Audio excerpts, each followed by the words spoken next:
Ma'am, security গার্ডের জবের জন্য একজন ক্যান্ডিডেট এসেছে, আমি কি ওনাকে ভেতরে পাঠাবো? Yes please. Okay ma'am. Good morning ma'am. দিদি আপনি? রাহুল, তুমি এখানে?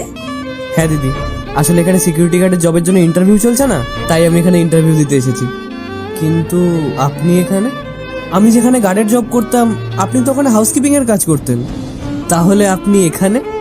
রাহুল, আমি তোমাকে বলেছিলাম না, ও আমার ভাই রোহান, আর এটা ওরই কোম্পানি।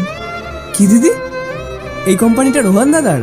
দিদি আমি খুব খুশি হয়েছি আপনার আপনার ভাইয়ের উন্নতি দেখে। জানেন দিদি, আজকে যখন আমি ইন্টারভিউ দিতে আসছিলাম না, তখন আমি বাইরে যখন বোর্ডটা দেখলাম, তখন আমি ভাবছিলাম যে আমি এত বড় একটা কোম্পানিতে কাজ করার সুযোগ পাবো। সত্যি কথা বলতে রাহুল, তোমাদের মতন মানুষের ভালোবাসা আর আশীর্বাদের জন্য আজকে আমার ভাই এই জায়গায় আসতে পেরেছে। আরে না না দিদি, এই সব কিছু আপনারই কষ্টের ফল। আরে আপনার গায়ে তো খুব জ্বর, আপনি কাজে কেন এসেছেন? আপনি তো ছুটি নিয়ে বাড়ি থাকতে পারতেন, আপনি বাড়ি যান। না না ভাই, আমি ছুটি নিতে পারবো না। আমি যদি ছুটি নিয়ে বাড়ি চলে যাই তাহলে স্যার আমার মাইনা কাটবে, আর মাইনা কাটা গেলে আমি আমার ভাইকে কি করে পড়াবো?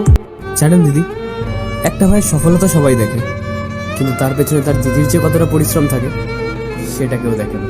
রাহুল, তুমি যে আমাদের অফিসে কাজ করবে এটা আমাদের জন্য খুবই খুশির ব্যাপার।